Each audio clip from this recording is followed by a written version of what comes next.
बहुत सारे लोग ऐसे हैं जो कि unwanted 21 days, unwanted 72, unwanted kit में अंतर नहीं समझ पाते। उनको ये लगता है कि तीनों का नाम तो अनवांटेड से ही शुरू हो रहा है और इसको बनाने वाली कंपनी भी एक ही है जो कि मैनकाइंड के नाम से जानी जाती है। तो इन दवाओं में अंतर क्या होता है? तो सबसे पहले अगर मैं अनवांटेड 21 डेज टैबलेट की बात करूं तो जब भी आप इसको परचेस करोगे तो इसमें आप देखेंगे इसमें 21 गोलियां पाई जाती हैं और महिलाओं को जब भी उनका पीरियड है उसके 5वें दिन से इसको खाना शुरू करना होता है। इसको रोज खाना होता है, एक नियमित समय पर खाना होता है रात में खाना खाने के बाद।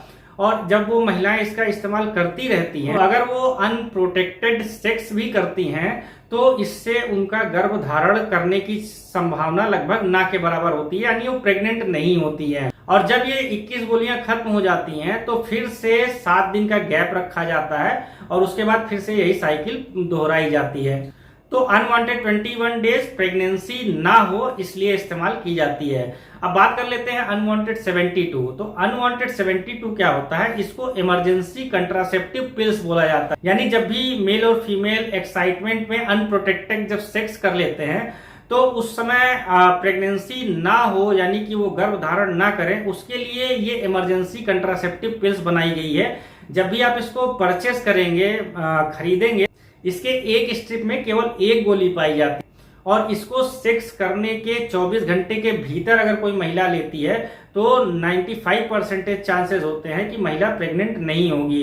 24 घंटे के बाद भी ये दवा बिल्कुल असरदार होती है 72 घंटे तक, लेकिन उसमें गर्भ ना धारण होने के चांसेस जो हैं वो कुछ घट जाते हैं और लगभग 80% चांसेस होते हैं कि महिला जो है प्रेग्नेंट ना हो। अब जैसा मैंने ये दोनों दवा बताई, अनवांटेड 21 डेज और अनवांटेड 72, ये दोनों जो दवाएं हैं ये प्रेगनेंसी ना हो इसलिए इस्तेमाल की जाती है। लेकिन जो तीसरी दवा है जिसको अनवांटेड किड के नाम से जाने जाता है, ये दवा तब इस्तेमाल की जाती है जब महिला जो है गर्भ धारण कर लेती है और वो नहीं चाहती कि वो गर्भ धारण करे। अब अगर अनवांटेड किट की बात करें तो पहली बात तो अनवांटेड किट जो है बिना प्रेस्क्रिप्शन के आपको मार्केट में नहीं मिलेगी, इसके लिए प्रेस्क्रिप्शन जरूरी होता है। और दूसरा, जब भी आप अनवांटेड किट को देखेंगे इसके अंदर 5 गोलियां होती हैं। इसको खाने का तरीका भी बिल्कुल अलग होता है। इसमें जो सबसे बड़ी गोली होती है वो मीफेप्रिस्टोन की गोली होती है, बाकी जो 4 गोलियां होती है वो मीजोप्रिस्टोल की गोली होती है। अनवांटेड किट का इस्तेमाल तभी किया जाता है जब महिला को ये इंश्योर हो जाए, उसको ये कंफर्म हो कि वो महिला प्रेग्नेंट हो गई है और वो प्रेगनेंसी नहीं चाहती, तो ऐसे केस में महिला को ये दवा इस्तेमाल करनी होती है। इसमें जो सबसे बड़ी वाली गोली मीफेप्रिस्टोन वाली होती है उसको